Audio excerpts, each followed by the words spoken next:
반갑습니다. 송주준입니다. 삼성전자 이재용 부회장이 올해 초에 구속이 되고 난 뒤에 3개월 정도 시간이 지났습니다. 그 3개월 동안 여러분들이 더 잘 아시는 것처럼 문재인 대통령은 대한민국을 더 혼란스럽게 만들었죠. 특히나 3개월 동안 중요한 이슈는 백신과 관련된 문제였습니다. 백신과 관련된 문제는 정치적인 문제가 아닙니다. 좌우를 막론하고 모든 사람들이 지금 한마음 한뜻으로 문재인 정부에 대해 가지고 질타하고 있지 않습니까? 특히나 최근에 이제 40대 중년의 여성, 그 이제 간호조무사 여성의 남편분께서도 고백했던 것처럼 내가 문재인 대통령을 찍었다. 나 중도 좌파로 문재인 대통령을 찍었다. 그럼에도 불구하고 문재인 정부를 도저히 내가 믿을 수가 없다. 그렇게 지금 양심 고백이 쏟아져 나오고 있지 않습니까? 오늘 저는 영상을 통해서 그런 말씀을 좀 드리고자 합니다. 불과 3개월 전까지만 하더라도 수많은 국민들이 정신을 똑바로 못 차리고 이재용 부회장이 구속이 됐다면서 막 박수를 치고 환호를 했습니다. 심지어 삼성 내부에서조차도 직원들조차도 오너 리스크를 줄였다라고 하면서 막 그냥 박수를 쳤었죠. 그런데 그로부터 3개월 정도 시간이 지난 이 시점에 완전히 지금 전세가 역전이 되어 있습니다. 이런 분위기를 인식이라도 한 듯이 이재용 부회장조차도 문재인 정부에 대해서 날선 반응을 지금 보여주고 있습니다. 도대체 이재용 부회장이 어떤 식의 반응을 보이고 있는지 같이 한번 살펴보시죠. 자, 불과 3개월 전에 이재용 부회장이 구속됐을 당시만 하더라도 삼성 내부에서는 이재용 부회장의 구속을 축하하는 이런 식의 말도 안 되는 글들이 올라왔었습니다. 자, 그러나 3개월이 지나고 난 뒤에 전세가 완전히 지금 뒤집혔죠. 이재용을 풀어줘라 라고 하는 여론이 지금 계속 확산이 되고 있습니다. 이런 식의 분위기는 종교계 또한 예외가 아닙니다. 대한불교 조계종 25개 교구 본사 주지들 또한 마찬가지로 이재용 부회장을 석방을 시켜달라라고 하는 단원서를 지금 이렇게 보내고 있습니다. 뿐만 아니라 국내 최대 노인단체인 대한노인회 또한 마찬가지로 코로나 백신 확보에 기여할 수 있도록 이재용 부회장을 석방시켜달라 이렇게 지금 건의하고 있습니다. 저런 분위기를 보면서 제가 좀 아쉽다라고 생각이 드는 게 저는 개인적으로 교회를 다니는데요. 왜 교회는 저런 식의 입장을 지금 안 내고 있는가? 참으로 제가 좀 아쉽다는 생각이 듭니다. 천주교 같은 경우는 천주교이신 분들이 더 잘 아시겠습니다만 진보 좌파적인 경우가 많고 교회 같은 경우는 그러면 안 되는 것인데 어떻게 된 것인지 교회 목소리는 보이지가 않네요. 국내 최대 지금 노인단체인 대한노인회 또한 이재용 부회장의 석방을 지금 요구하고 있습니다. 저분들이 지금 이재용 부회장의 석방을 요구하는 이유는 간단한 것이에요. 백신을 구해오는데 이재용 부회장의 역할이 필요하다라는 것입니다. 이거는 바꿔서 생각해 본다면 수많은 지금 시민단체를 필두로 수많은 국민들이 문재인 정부의 백신에 대한 능력이 부족하다라는 걸 인지하고 있다는 뜻이겠죠. 그래서 그런 것일까요? 집권 여당과 문재인 정부 쪽에서는 백신을 구해오는데 이재용 부회장이 필요하다라고 하는 여론에 대해서 굉장히 지금 예민하게 반응하고 있습니다. 자, 이런 얘기가 나오죠. 이재용이 백신 확보하는 데 도움이 된다. 대한민국이 아프리카 개도국이냐? 이렇게 지금 얘기합니다. 실제로 지금 더불어민주당의 신영대 대변인이 이렇게 얘기하죠. 우리가 아프리카 개도국 정부도 아니고 정부가 못하는 일을 이 부회장이 한다라는 말이냐? 그러면서 이 부회장 사면이 백신 확보하는 데 도움이 될 거다라고 보도했던데 대한민국 정부가 재벌 총수 한 사람에 의해서 백신을 확보하고 못하고 하는 상황이 되겠느냐? 어떻게 대한민국의 개도국도 아니고 대통령이 할 수 없고 정부가 할 수 없는 것을 이재용 회장이 할 수 있다라는 거냐? 그거는 오버다. 이렇게 지금 얘기합니다. 과연 그럴까요? 과연 지금 신 대변인이 얘기하는 것처럼 대한민국 정부가 할 수 없는 일, 문재인 대통령이 할 수 없는 일을 이재용 부회장은 결코 할 수 없을까요? 사실 그런데 그렇지 않은 것 같습니다. 전혀 오바가 아닌 것 같아요. 문재인 정권 하에 대한민국은 정말로 지금 아프리카 지금 개도국보다 못하는 그런 지금 수준을 보여주고 있는 것 같습니다. 실제로 이재용 부회장 덕분에 대한민국은 백신을 확보할 수가 있었죠. 어떤 경우가 있었습니까? 자, 이번에 다음 같은 기사가 나왔습니다. 이재용 부회장 덕분에 정부가 화이자 백신을 들여올 수가 있었다라는 거예요. 어떤 사연인지를 좀 보니까요. 작년 12월에 백신 조기 도입을 위해 가지고 삼성뿐만 아니라 바이오 제약 계열사가 있는 SK, LG 모든 주요 기업에 정부가 도움을 요청을 했다는 겁니다. 그러나 아무리 여기저기 지금 연락을 해보더라도 화이자의 최고위층을 만나는 것은 하늘의 별 따기였다라는 것이죠. 그때 나선 게 바로 누굽니까? 이재용 부회장이 나선 거예요. 화이자 관계자를 찾다가 사회이사 리스트에서 가까운 지인을 발견했는데 샨타누 나라엔 어도비 회장이었던 것입니다. 그래가지고 이 부회장이 휴가 중이었던 나라인 회장에게 전화를 해가지고 화이자 회장과 백신 총괄 사장을 소개를 받았다라는 것이죠. 그래가지고 박능호가 됐건 정은경이 됐건 문재인 정부와 화이자 사이에 연결이 이루어질 수가 있었다라는 것입니다. 저는 신 대변인한테 다시 한번 여쭙고 싶어요. 대한민국 말고 문재인 정부의 수준이 아프리카 개도국보다 낫습니까? 못합니까? 글쎄요, 제가 봤을 땐 못한 것 같은데요. 이재용 부회장이 없었으면 화이자 백신조차도 제대로 그렇게 백신을 못 구해가지고 난리가 났었는데 그나마 화이자 그만큼이라도 가져올 수 있었던 이유가 이재용 부회장 덕분이었던 거 아닙니까? 심지어 회의 당시에도 형식적인 대화만 오가고 진척이 없었던 겁니다. 그런데 그때 삼성 측에서 뭐라고 한 거예요? 잔량이 남지 않은 주사기가 필요하지 않냐? 이렇게 화이자에게 제시를 해가지고 그래가지고 그게 물꼬가 터져가지고 화이자 백신이 이달 한국에 들어올 수가 있었다라는 겁니다. 저런 상황을 도대체 더불어민주당은 아는 것인지 모르는 것인지 아니면은 알고도 뻔뻔하게 구는지 도대체 구분이 안 됩니다. 문재인 대통령조차도 결국에 그래서 뭐라고 일전에 얘기를 했었습니까? 최소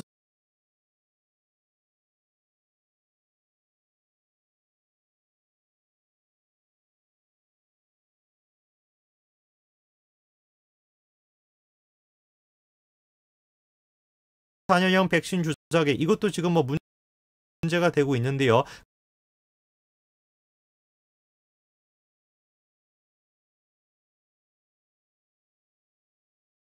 그때 이제 공장 방문해가지고 문재인 대통령이 뭐라고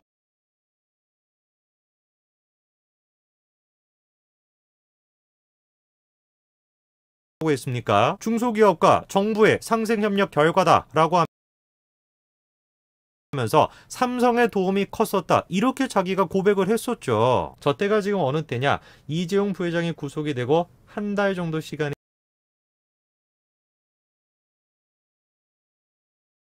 백신조차도 제대로 그렇게 백신을 못 구해가지고 난리가 났었는데 그나마 화이자 그만큼이라도 가져올 수 있었던 이유가 이재용 부회장 덕분이었던 거 아닙니까? 심지어 회의 당시에도 형식적인 대화만 오가고 진척이 없었던 겁니다. 그런데 그때 삼성 측에서 뭐라고 한 거예요? 잔량이 남지 않은 주사기가 필요하지 않냐? 이렇게 화이자에게 제시를 해가지고 그래가지고 그게 물꼬가 터져가지고 화이자 백신이 이달 한국에 들어올 수가 있었다라는 겁니다. 저런 상황을 도대체 더불어민주당은 아는 것인지 모르는 것인지 아니면은 알고도 뻔뻔하게 구는지 도대체 구분이 안 됩니다. 문재인 대통령조차도 결국에 그래서 뭐라고 일전에 얘기를 했었습니까? 최소 잔여형 백신 주사기 이것도 지금 뭐 문제가 되고 있는데요. 그때 이제 공장 방문해가지고 문재인 대통령이 뭐라고 했습니까? 중소기업과 정부의 상생협력 결과다라고 하면서 삼성의 도움이 컸었다. 이렇게 자기가 고백을 했었죠. 저 때가 지금 어느 때냐? 이재용 부회장이 구속이 되고 한 달 정도 시간이 지났던 그 시점입니다. 이재용 부회장을 구속시키고 난 뒤에 그리고 뭐라고 하는 거예요? 문재인 대통령은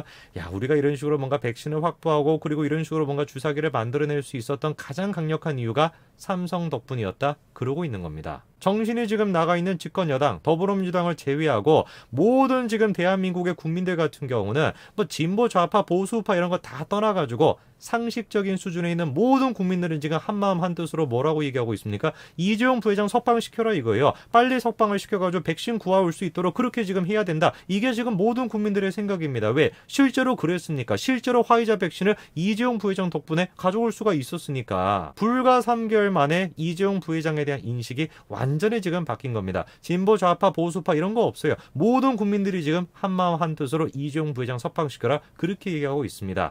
이런 분위기를 감지라도 한 것인지 이재용 부회장 측에서도 바로 지금 문재인 정부에 대해 가지고 갈등 구조를 만들고 있는데요. 자, 이재용 부회장 측에서 굉장히 지금 목소리가 커졌습니다. 공소사실 인정할 수 없다. 대놓고 지금 이렇게 얘기했죠. 이재용 부회장 측이 뭐라고 합니까? 검찰이 이재용 부회장 등을 비롯해 가지고 범죄 단체로 보는 게 아닌가 싶을 정도로 온갖 범행을 저질렀다라고 주장하고 있다. 경영 활동 자체를 범죄로 본다라는 시각 자체가 안타깝고 오해가 해소되기를 바란다. 이재용 부회장의 저런 식의 모습은 일전의 모습과 구속되기 전의 모습과는 완전히 지금 180도로 바뀌어 있습니다. 구속되기 전까지만 하더라도 계속해가지고 문재인 정부의 눈치를 보는 듯한 그런 모습을 보여주지 않았습니까? 준법감시위원회를 만들라라고 하니까 막 열심히 준법감시위원회 같은 거를 만들고 계속해가지고 문재인 대통령의 눈치를 보는 모습을 보여줬는데 딱 지금 3개월 지나고 난 뒤에 완전히 지금 입장이 바뀐 것이죠. 당당하게 지금 얘기하는 거 아닙니까? 검찰 기소가 잘못됐다. 당당하게 지금 얘기하고 있죠. 3개월 전에도 그렇게 당당하게 얘기를 하셨어야 되는데 그때는 아무래도 눈치를 봤던 것이고 지금은 여론을 지금 등에 입고 당당하게 지금 저렇게 얘기하고 있습니다. 글쎄요. 문재인 대통령이 끝까지 자존심을 지키려고 애를 쓰는 것 같은데 자존심을 지키려고 하는 모습조차 애처로워 보일 뿐입니다. 오늘까지 말씀드리겠습니다. 감사합니다.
반갑습니다. 송주준입니다. 대한민국을 떠들썩하게 했었던 조국 사태가 시간이 지나면서 점점 정리가 되고 있는 것 같습니다. 문재인 정권도 끝이 점점 다가오다 보니까 당연히 관련돼 있는 비리 혐의들 같은 경우도 자연스럽게 정리가 되고 있는 것 같은데요. 조국이라고 하는 인물은 정말 대한민국 역사에 길이 남을 그런 인물인 것 같습니다. 법무부 장관이었습니다. 다른 것도 아니고 법무부 장관이었는데 조국과 관련된 혐의 얼마나 많았습니까? 일반 사람들뿐만 아니라 전문가들조차도 이해하기가 어렵다라고 얘기할 정도로 사모펀드와 관련된 혐의는 어마어마했죠. 그뿐만이 아니라 민정수석 당시에도 유재수에 대한 감찰을 무마시켰다라고 하는 혐의도 마찬가지로 있었고 해당 내용은 아직까지도 재판이 진행 중입니다. 이런 식의 굵직굵직한 사건들뿐만 아니라 수많은 대한민국의 학부모님들의 가슴에 못을 박았던 충격적인 사건 입시 비리 혐의 또한 마찬가지로 조국과 관련되어 있습니다. 그나마 지금 좀 적극적인 모습을 보여주고 있는 것이 부산대입니다. 물론 부산대도 처음에는 소극적인 모습을 보이다가 여론이 하도 안 좋아지고 그리고 또 유은혜도 마찬가지로 직접적으로 얘기를 하니까 그때부터 조금 이제 입장이 바뀐 상태이고요. 고려대 같은 경우는 정말 충격적인 모습을 보여줬죠. 민족 고대다라고 하면서 그렇게 대한민국의 명문대다라고 얘기했던 고려대학교는 결국에 어떤 선택을 했습니까? 최종 판결이 나올 때까지 기다리겠다라고 하는 이해할 수 없는 결정을 내렸습니다. 이제 남아있는 것은 연세대학교의 입장인데요. 오늘 제가 영상을 통해서 연세대학교가 조국의 아들에 대해 가지고 어떤 식으로 하기로 결정을 내렸는지 그거에 대한 이야기를 좀 정리해드리고자 합니다. 어떤 내용인지 같이 한번 좀 보시죠. 자, 이번에 머니투데이에서 다음과 같은 단독 기사가 나왔습니다. 연세대학교가 드디어 조국의 아들과 관련된 입학 취소 절차를 검토하고 있다는 것이고 서류를 폐기했던 교수들에 대해서도 무더기로 징계 조치를 내리고 있다는 것입니다. 자, 지금 이제 보니까 두 가지 얘기가 나오고 있습니다. 입학 취소와 관련된 절차가 이제 진행이 된다라는 것이고 그리고 두 번째 같은 경우는 서류를 폐기했던 교수에 대한 중징계가 이루어지고 있다는 것인데 일단 첫 번째로 서류 폐기에 대한 문제부터 같이 한번 좀 보시죠. 연세대학교는 조국의 아들 조모 씨의 대학원 입학 서류 등을 무단으로 폐기한 교직원들에 대해 징계 절차를 진행하고 있다고 합니다. 자, 때는 이게 2019년도 7월 달로 거슬러 올라가는데요. 그때 교육부가 연세대를 상대로 종합 감사를 진행한 적이 있었습니다. 저때 이제 교육부가 연세대를 상대로 해가지고 감사를 진행했던 이유가 바로 조국과 관련된 입시 비리 그것 때문에 그랬던 것이거든요. 근데 교육부가 감사를 진행해 보니까 이상한 게 발견이 된 겁니다. 2016학년도 후기 입학부터 2019학년도 후기 입학까지 입학 전형 자료가 보존되지 않은 사실이 확인이 된 것이죠. 원래 이제 대학원 서류는 어떻게 되어 있습니까? 의무적으로 4년 동안 보관하도록 되어 있습니다. 그러니까 2016학년도 후기와 2019학년도께 삭제가 됐다라고 한다면 당연히 의무 조항을 어긴 것이라고 봐야 되겠죠. 근데 문제가 되는 것이 뭐냐? 하필이면은 그 기간에 지원한 사람이 누구냐? 하필이면 그게 바로 조국의 아들이었던 거예요. 사라진 입학 전형 자료 중에는 조 전 장관 아들의 대학원 입시 채점표 또한 마찬가지로 있었던 것입니다. 하필이면은 조국의 아들이 그 시기에 지원했던 것이고 하필이면 또 그 시기에 있는 자료가 의무 조항을 어기고 삭제가 된 것입니다. 참으로 문재인 정권에는 우연찮게 이런 일들이 많이 일어나는 것 같습니다. 저게 조금 더 흥미로운 게 뭔지 아십니까? 조국의 아들이 대학원 입시를 한 번에 성공했던 게 아니에요. 2017학년도에 지원을 했다가 탈락을 하고요. 그리고 바로 다음에 재도전을 해서 2018년도에 합격을 하게 됩니다. 자, 그런데 연세대학교는 이 문제에 대해 가지고 굉장히 좀 적극적인 모습을 보여주고 있습니다. 일단 지금 자료가 없다라는 것이에요. 조국의 아들과 관련된 입시 그 자료가 채점표가 지금 존재하지 않는다라는 것입니다. 그럼에도 불구하고 연세대학교는 어떻게 하기로 결정을 내렸냐? 연세대학교가 다음과 같이 밝혔죠. 조 씨에 대한 입학 취소를 할지 말지를 담당 부서에서 검토 중이라면서 위원회가 꾸려지면은 조 씨의 입학 부정 등을 본격적으로 논의할 것이다. 이렇게 지금 얘기하고 있습니다. 이런 식의 입장은 부산대학교와 마찬가지입니다. 부산대학교 또한 조국의 딸의 입시 비리 의혹에 대해서 조사를 착수한 상황입니다. 4월 22일 교육계 등에 따르게 되면은 부산대학교는 학내외 인사로 공정회를 구성을 했고요. 이날 첫 회의에서 조민 씨의 입시 비리 의혹 조사에 대한 논의를 본격적으로 지금 시작한 상황입니다. 부산대학교 공정위는 부산대학교 대학본부보다 상위 기관인데 이 지금 공정위에서 4월 22일부터 시작해서 본격적으로 조민씨의 입학 취소 문제에 대한 논의가 시작이 됐다라고 합니다. 연세대학교 또한 마찬가지로 부산대학교와 같은 지금 입장을 취하고 있는 것이죠. 대학 내에서 자체 진상조사팀 이런 것들을 꾸려가지고 조국의 아들에 대한 입학 취소 문제를 다루겠다라는 것입니다. 여기서 우리가 좀 주목해야 되는 게 바로 고려대학교의 입장인데요. 고려대학교는 조민에 대해 가지고 다음과 같은 입장을 내놨었죠. 고려대학교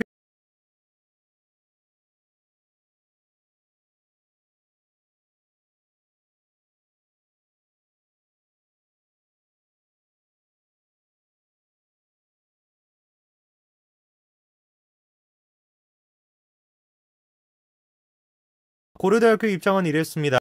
최종 판결 이후에 조민에 대한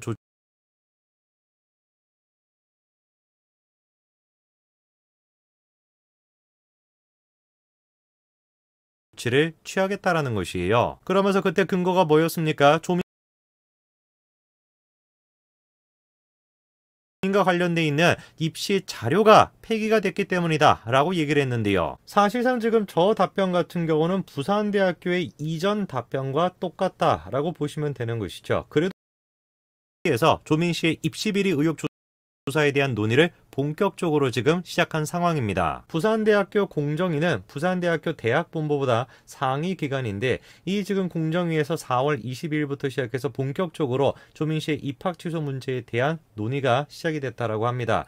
연세대학교 또한 마찬가지로 부산대학교와 같은 지금 입장을 취하고 있는 것이죠. 대학 내에서 자체 진상조사팀 이런 것들을 꾸려가지고 조국의 아들에 대한 입학 취소 문제를 다루겠다라는 것입니다.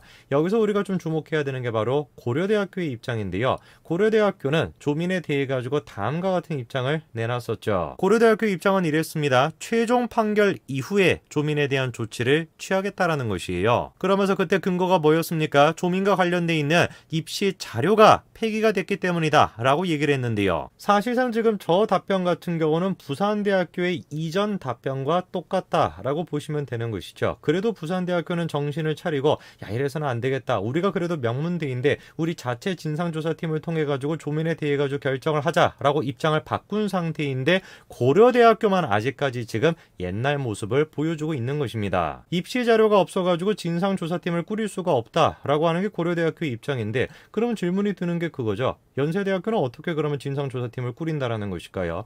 연세대학교 또한 마찬가지로 지금 자료가 삭제가 되어 있는 상태입니다. 그럼에도 불구하고 연세대학교는 지금 조국의 아들에 대해 가지고 자체 진상조사를 통해서 결정을 내리겠다 이런 입장을 보이고 있는 것인데 고려대학교만 지금 자료가 없으니까 어쩔 수가 없죠. 이러고 지금 있는 상황이죠. 조국의 아들에 대해서 그리고 또 조민에 대해 가지고 입학 취소를 해야 된다라고 주장하는 건 그냥 단순하게 정치적인 주장이 아니에요. 이미 사법부에서 판단을 내려주지 않았습니까? 정경심 교수에 대해 가지고 이미 판단을 내려줬고요. 그리고 조국의 아들에 대해서도 가장 결정적으로 도움을 줬던 사람 최강욱에 대해서도 이미 법원 판결이 나오지 않았습니까? 이미 최강욱에 대해서도 법원 판결이 나왔습니다. 징역형이 이미 나와 있는 상태이고 입시 공정성을 훼손했다. 다 이렇게 판결이 나왔습니다. 그 최강욱이가 써준 그 인턴 확인서를 통해 가지고 그걸로 2018년도에 연세대 고려대학교 정치외교학과에 조국의 아들이 합격할 수 있었던 거 아닙니까? 그런데 저 최강욱에 대해 가지고 입시 공정성을 훼손했다라고 하면서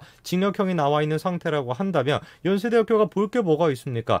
당연히 최강욱이가 써준 그 인턴 확인서에 대해 가지고 문제가 있다라고 법원이 판결을 내려줬으면은 그거를 기반으로 합격한 사람이 대해 가지고 당연히 취소 조치를 취해야 되는 거 아니에요. 그래도 연세대학교는 고려대학교처럼 뻔뻔하게 행동하고 있지는 않습니다. 자료가 없으니까 아무것도 할 수가 없죠. 대법원 판결을 기다릴 수밖에 없죠. 명문대학교의 입장이라고 도저히 믿을 수 없는 고려대학교의 입장과는 다르게 그래도 연세대학교는 자체 조사를 통해 가지고 조국의 아들에 대한 입학 취소를 결정하겠다라고 하는 입장을 내놨으니 이것만큼은 우리가 박수를 쳐야 되는 일인 것 같습니다. 문재인 정권의 끝이 점점 다가오면서 문재인 정권의 대표적인 비리다 라고 할 수 있는 조국 사태 또한 마찬가지로 끝을 향해 달려가고 있는 것 같습니다.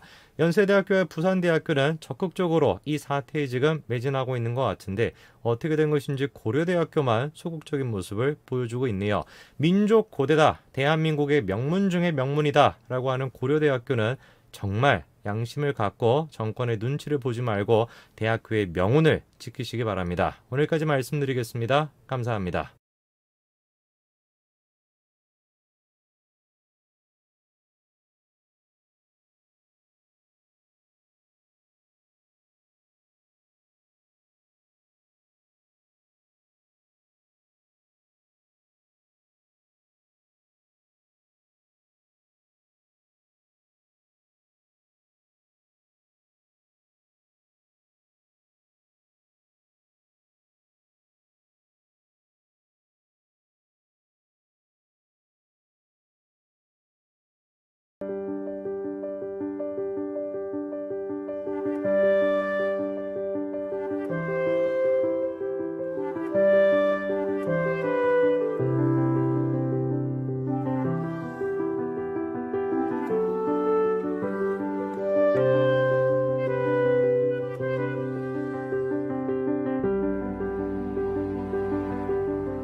감사합니다.